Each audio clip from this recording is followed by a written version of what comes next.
Ouah, ya! Bienvenue à Hôtel Central. On est avec Voro, Mélissa Couture et Sylvain Saint-Pierre qui nous parlent d'arts martiaux. Ouah!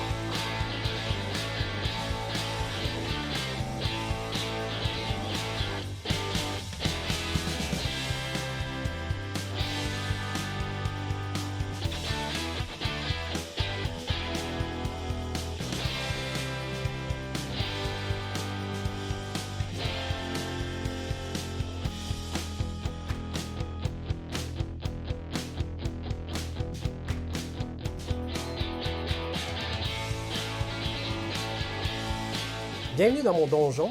On est à la buvette du Mange-Grenouille au Bic. Là, premièrement, il faut mettre de quoi au clair. Tu es sensei? Chian. T'es chian. Chian est propriétaire d'une école d'arts martiaux. Donc, Sylvain, t'es un maître Jedi. T'es comme le rêve de tout le monde. Ouais, Jedi. Ouais, si ça peut amuser des gens, oui, ça peut être ça. Non, Ouais, mais ouais. je t'explique, c'est parce que moi, je suis un ninja raté.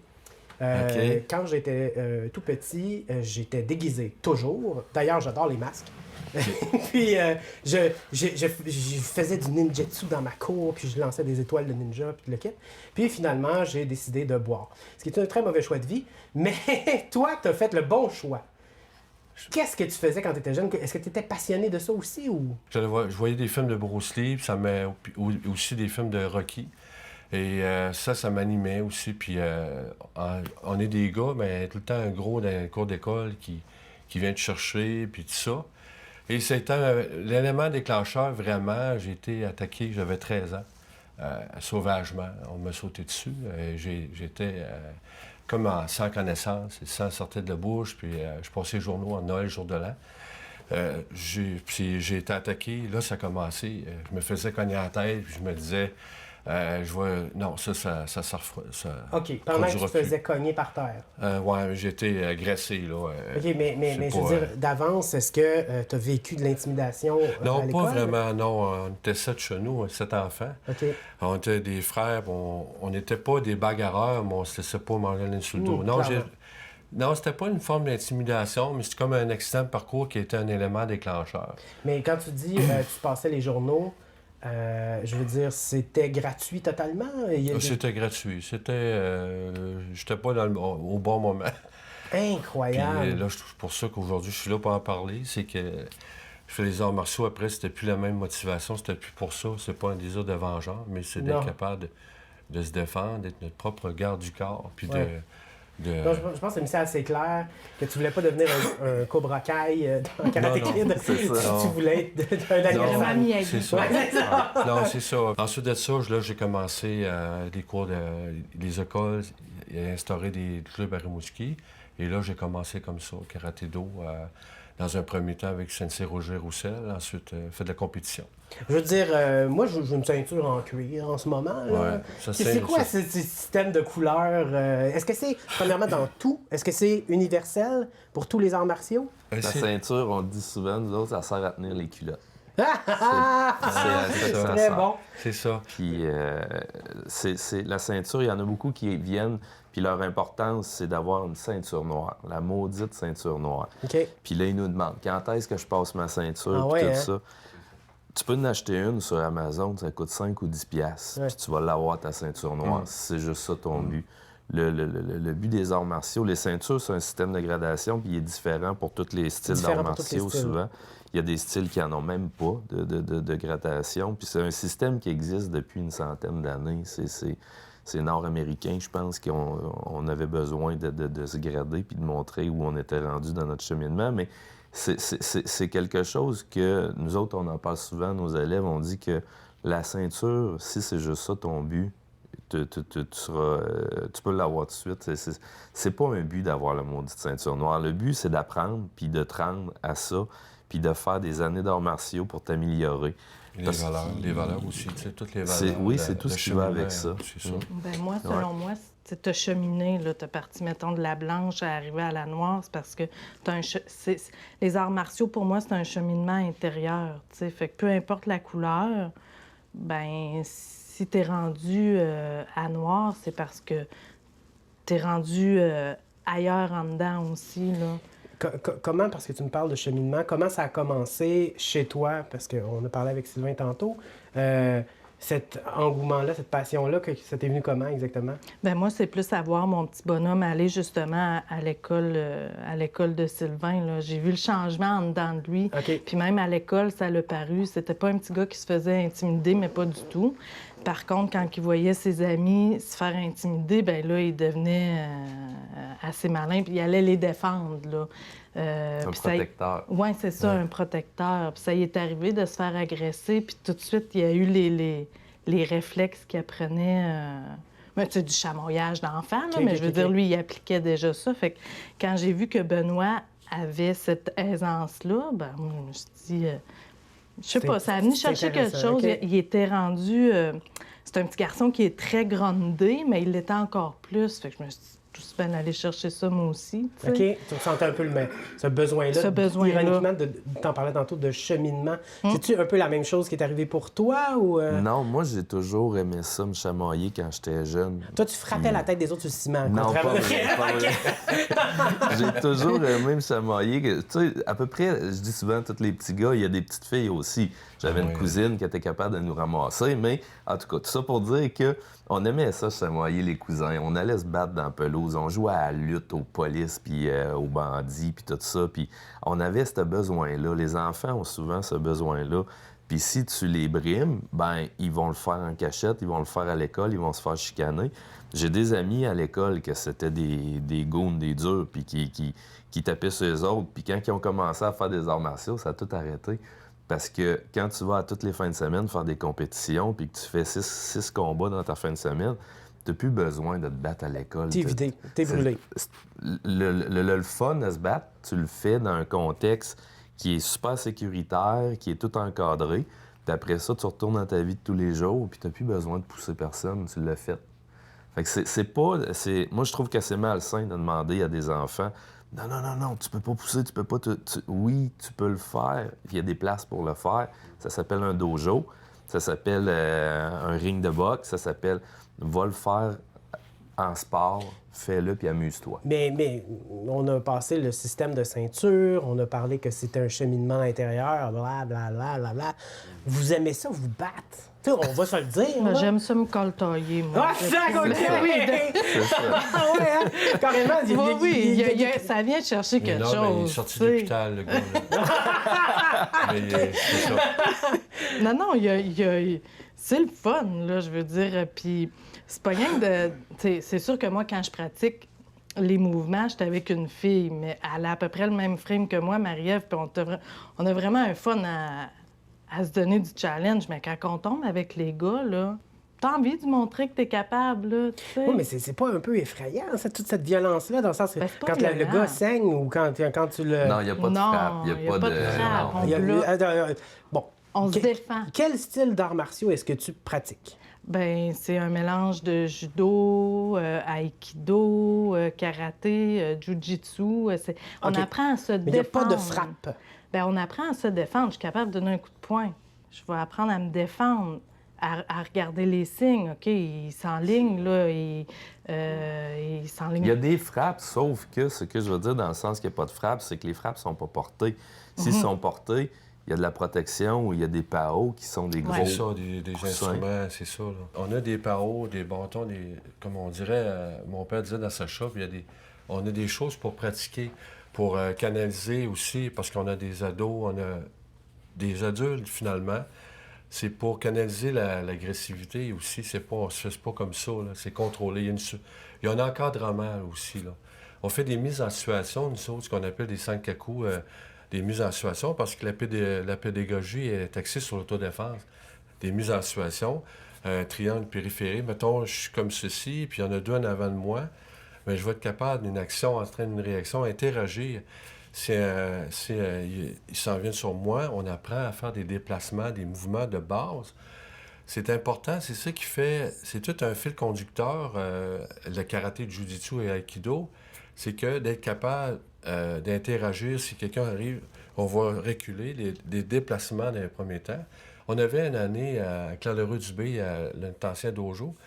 On prend quelqu'un dans un coin, ben, on a des boucliers, puis on le met dans un espace restreint, on rentre ni plus ni moins dans sa bulle. Puis là, il faut que la personne sorte de là. Mais la personne, c'est une fille, elle pleurait, puis ça aurait pu être un gars qui pleure aussi, au pire. Moi, je suis marquée de l'expérience que j'ai vécue, de ce que Sylvain vient de parler. J'étais pas encore avec le cours des adultes. On était comme en transition. On était deux de l'autodéfense des femmes qui étaient comme en train de transiger là, vers les adultes.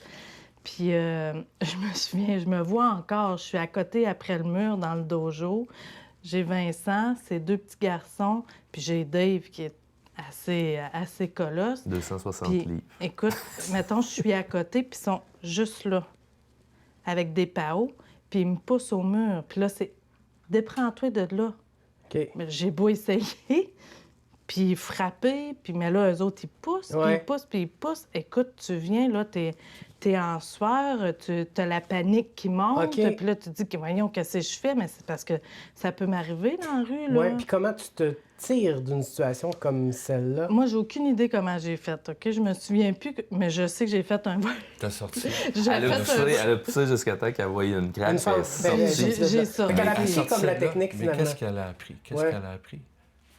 Elle dit, wow, j'ai fait ça, je suis capable de faire ça. Elle ne savait pas. Tu apprends beaucoup de choses, ce que je veux dire, il y a beaucoup de choses qui dorment en dedans de nous autres.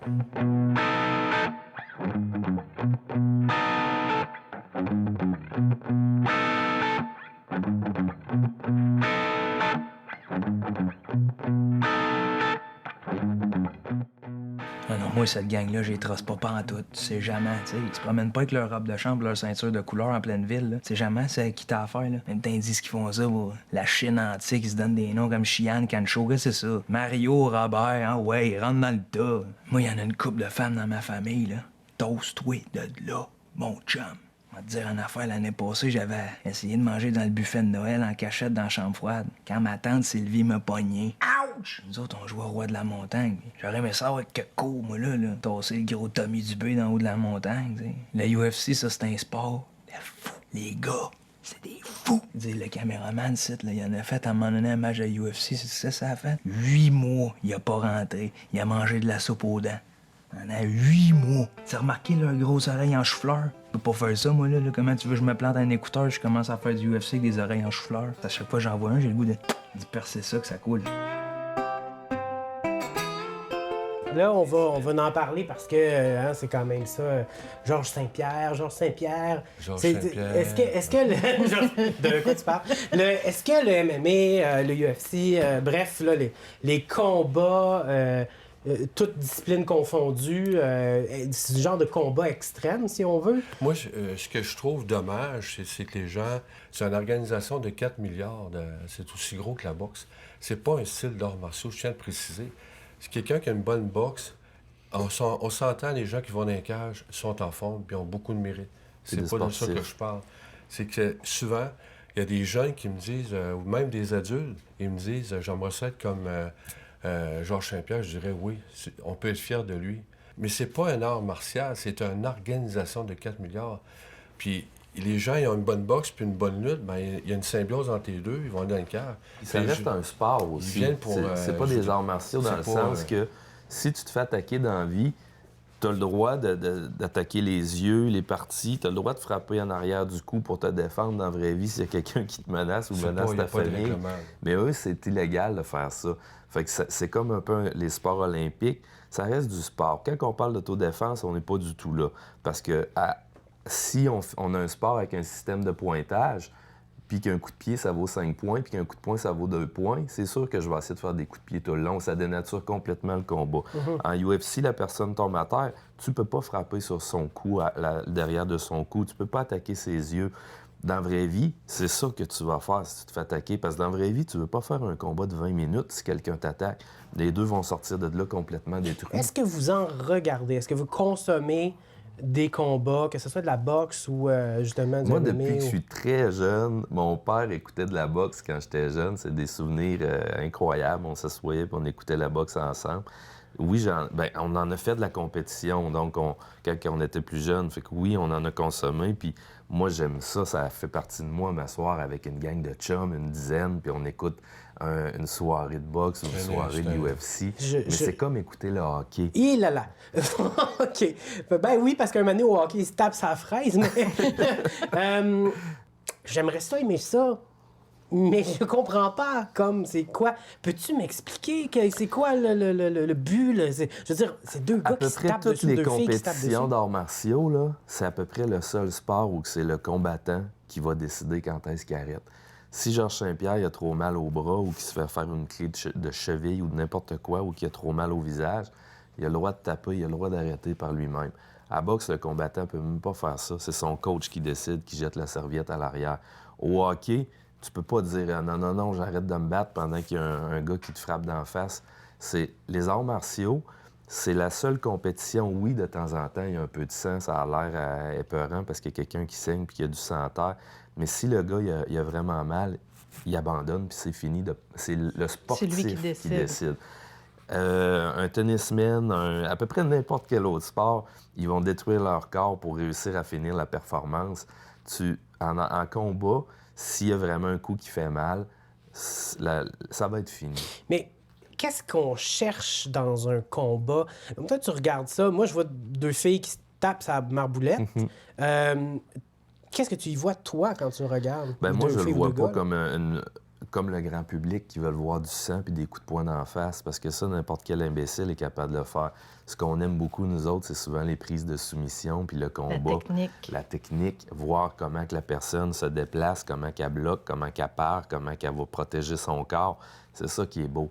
Mais malheureusement, la UFC, c'est devenu un peu comme la boxe. C'est devenu, on veut que les deux gars restent debout puis qu'ils se frappent d'en face puis qu'ils se fassent mal. Puis c'est pas ça qu'on veut voir quand on regarde un combat, parce que c'est abrutissant. Il y a deux types. Donc, il y a comme un peu un combat spectacle. Ça existe. Peut-être même que c'est encouragé. Là, oui, c'est encouragé. Carrément, ils disent, là, tu me fais plus que 2 rounds. Oui. Je m'en fous comment t'as mal. Tu tiens. Georges Saint-Pierre, ça a même détruit sa carrière, ça. Georges Saint-Pierre était capable de battre n'importe qui au sol. Il prend, il projette, il immobilise, il fait une soumission.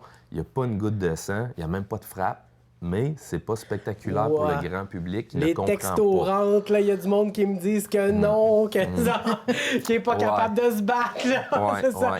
Mais on lui a demandé de pousser sa boxe, on lui a demandé d'être plus spectaculaire, parce que les gens ne comprennent pas c'est quoi une clé de bras. Les gens ne comprennent pas pourquoi que le gars il arrête de se battre, il n'y a même pas eu de frappe, il saigne même pas, pourquoi il ne veut plus se battre? Ben parce qu'il a peut-être le bras cassé, puis tu le sais pas. C'est toutes ces techniques-là qui sont spectaculaires, mais pour ça prend il faut connaître les arts martiaux. Bien, c'est drôle parce que ça revient à ce que tu disais au début. Donc, ce que je comprends, c'est que vous, quand vous regardez des combats, vous regardez l'encadrement dont tu me parlais tout à l'heure, c'est-à-dire, tu sais, c'est un encadrement, c'est beaucoup de techniques.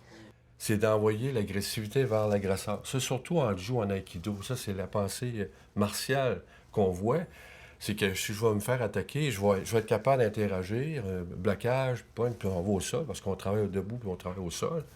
Je vais envoyer l'agressivité vers lui. Je veux pas gagner, je veux l'inviter à aller au sol. C'est bizarre, c'est spécial à entendre. Les gens, à Bing Bang, tu en parlais tantôt, on est là un petit peu pour l'expliquer. C'est pas de la violence. Les arts martiaux, c'est t'envoies l'agressivité vers l'agresseur. Bien, Sylvain dit souvent, excuse-moi Sylvain, oui, vas-y. Tu dis souvent la défense est proportionnelle à l'attaque.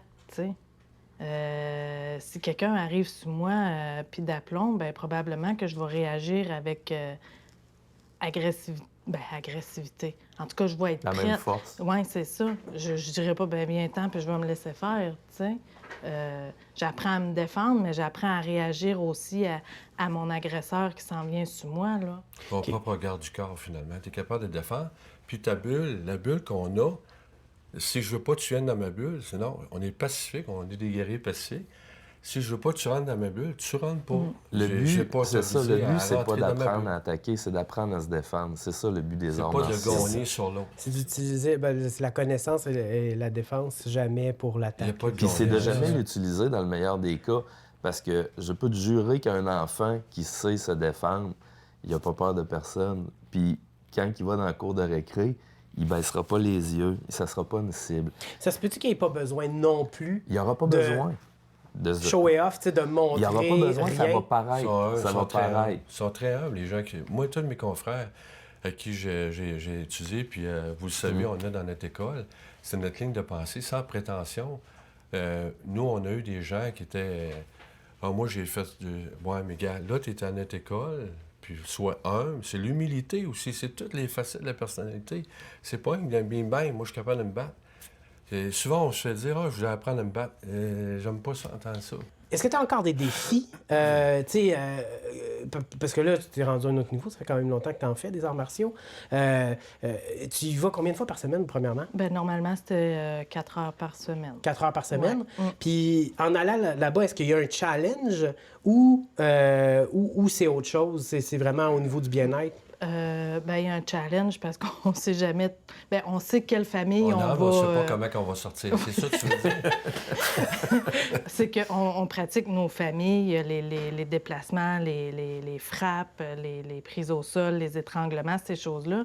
Fait que je sais que je vais partager avec ma partenaire que j'étais habituée, mais quand Sylvain nous demande d'aller faire un randonnée, là, je suis un peu dans ma zone de confort avec ma partenaire, on se kick un peu, mais quand Sylvain nous demande de faire un randonnée, puis que là, il faut appliquer ce qu'on vient de pratiquer, puis que je pogne un gars qui est plus grand que moi...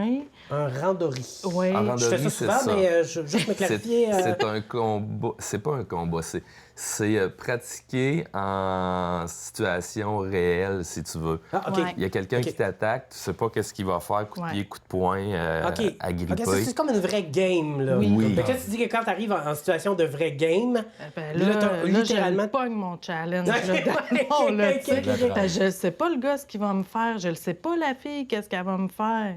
Tu sais, faut que je réfléchisse vite. Puis là, des fois, ils nous disent, ben fais n'importe quoi, mais fais quelque chose. Au pire, fais juste le pousser, mais fais quelque chose, défends-toi, tu sais. Tu me parlais d'étranglement, je capote. Moi, j'adore les faire. J'adore les étranglements. OK. Quand on parle d'étranglement, c'est beaucoup moins violent qu'un coup de poing ou qu'un coup de pied. OK. Parce qu'un étranglement, dans le fond, c'est arrêter le sang, empêcher le sang de monter au cerveau, ce qui te donne une perte de conscience. L'anesthésie. Ça fait que si tu endors quelqu'un en faisant un étranglement triangulaire ou quoi que ce soit, il va tout simplement perdre conscience. Tu le déposes au sol, il est arrêté pendant 30 secondes. Tu te sauves. Tu as le temps de t'en aller chez vous, de retourner à ton hôtel. Et tu n'as pas frappé la personne, tu n'as pas rien fait de mal, il n'y a aucun bleu, aucune cassure. Il faut savoir s'arrêter. Hein? Oui, bien c'est ça le but, c'est Oui, ça le je but. ne veux pas le tuer, je veux juste l'endormir un petit peu. Quelque chose qui m'impressionne depuis le début, c'est votre extraordinaire calme. Tu sais, comme les trois, vous êtes relax, là. C'est comme s'il y avait zéro stress. Puis c'est peut-être un hasard, ou peut-être pas, là, c'est peut-être mon donjon. N'empêche, on va quand même essayer de répondre à la question que tout le monde se pose depuis le début de l'émission. Si vous vous battez live, c'est qui gagne? C'est le premier qui mange un coup de poing sur le bord de la tête, il tombe à terre. Celui qui gagne, c'est lui qui va dire à l'autre, arrête. OK, très bon, très C'est intéressant. ça. Quand t'es rendu, tu bosses parce que t'as perdu le dialogue, c'est ça. Je sais que c'est des grands mots, mais oui, il faut éviter ça. Faut pas se laisser faire non plus. Je le dis souvent, on l'a à notre portée.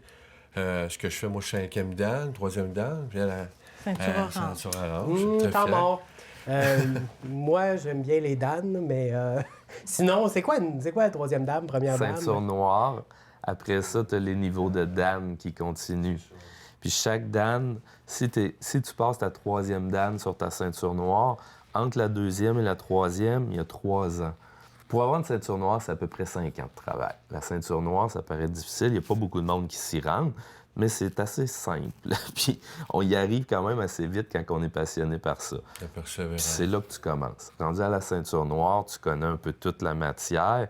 Tu la maîtrises pas, par exemple. Puis là, le travail commence. Puis c'est à force de faire des répétitions. Quelqu'un qui se fait attaquer, bien souvent, ça ne sera plus le cérébral, c'est plus le cognitif qui embarque. Les réflexes. C'est les réflexes, puis souvent, on m'avait enseigné à moi aussi, dans un attaque dans la rue, ça va être un bout de technique avec un autre bout de technique. Ton cerveau, tu viens, l'instinct, tu viens jusqu'à la moelle, tu sais. À force, tu viens... on veut que les gens soient capables d'interagir. Puis ils ne feront pas nécessairement une technique dans l'intégralité qu'ils l'auront appris. L'exemple que je prends souvent, on glisse à la glace. Ben, OK, il faut que je reprenne mon équilibre. Non, tu Tu te fais faire Ça Ça devient un... instinctif. Tu fais faire un saut, tu es capable d'interagir. T'as pas c'est plus le cognitif qui embarque. Ça vient que c'est des répétitions.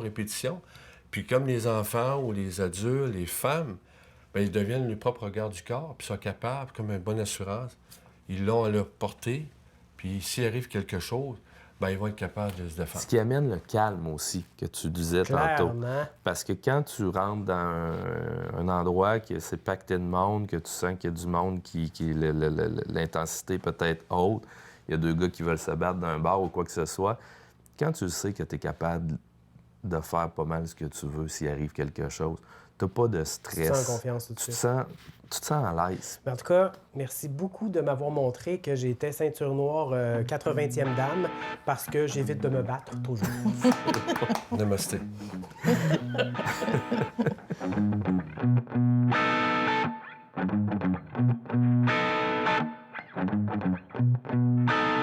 Catherine, t'es-tu déjà battue?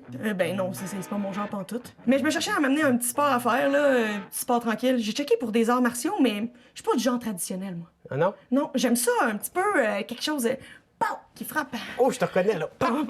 J'ai checké pour quatre affaires qui sortaient un peu de l'ordinaire, tu me connais, là. J'aime ça, des fois, les affaires, wouh, tu sais, un peu spéciales. Comme quoi, mettons? J'ai checké le chess boxing. Le chess boxing. Qu'est-ce que le chess boxing? Boxing. Pas en chess, là, pas une affaire de gros torse, c'est pas ça que je te parle. Je te parle chess, là, les échecs, puis de la boxe. Ah. C'est les deux, dans le fond. Ah, ouais. Mais comment ça fonctionne exactement, le chess boxing? Regarde, c'est assez simple. Il y a 11 rounds en tout. Il y en a 6 où que c'est des rounds d'échecs. OK. Fait que là, ils s'assoient les deux en chess. En chess, c'est sûr, c'est de la boxe. Puis ils jouent au chess. OK. Ouais, chess, échec, là, Fait, tu comprends? fait que il y a 2 joueurs d'échecs Oui. qui jouent en chess. Oui, je sais que c'est dur à dire. Échec en chess. Oui, échec en chess. Exact. Puis là, ils jouent. Puis là, après, s'il n'y a pas de vainqueur à ce round-là, ils s'en vont se battre. Boxe. Bang! Il se tapoche d'en face. Pam, Exact. pam. Il y a 5 rounds. Pouf, pouf! Puis là, s'il n'y en a pas encore de vainqueur, on retourne. On retourne. Le but, c'est très mental, tu comprends? Ouais, ouais. Le but, c'est d'être capable de dominer son adversaire sur le plan des échecs. Puis après, d'essayer d'y en mettre une d'en face. OK, fait que... Ouais, OK. Mais tu sais, en même temps, si tu veux quelque chose d'un petit peu plus... tu sais, des fois, le monde aime plus ça physique, mais se toucher, là. J'ai entendu parler aussi de la lutte turque. T'as-tu déjà entendu parler de ça? Nope. OK, la lutte turque, là, c'est assez simple. Si tu vas checker des vidéos, c'est 2 gars en chess très huilés, à peu près 1 pouce, qu'il faut mettre d'huile sur nous partout. Avec des petits pantalons en peau de vache bien serrés. Le but, faut pas que tu déchires ton petit pantalon de peau de vache serré, puis que tu mettes le gars à l'envers, sur sa tête, les fesses dans les airs. Oh! Là, toi, tu te dis, ça doit se battre pour des 10 piastres. Non, non! Ça se bat pour des dizaines de millions de dollars, cette histoire-là.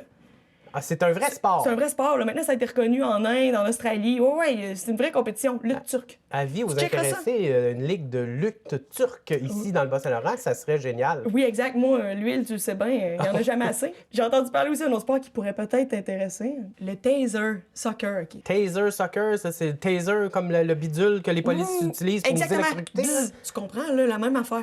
Sauf que le taser soccer, comment ça marche? C'est qu'au lieu que tu ailles le ballon dans tes pieds, tu l'as dans tes mains. Et le but, c'est de te rendre au but adverse avec le gros ballon sans te faire taser. Fait que tu te fais électrocuter une couple de fois puis tu essayes d'amener la ballon de l'autre bord. C'est intéressant. Il était marqué dans tout ce que j'ai lu que le choc est assez minime pour pas avoir d'effet sur les organes vitaux internes, mais je doute, moi, que nécessairement tu t'en sors la peau intacte. Tu as une préférence à date? Je pense que c'est peut-être la lutte turque. Moi, l'huile, là, tu me connais. Ah oui, c'est Ah. fort ça.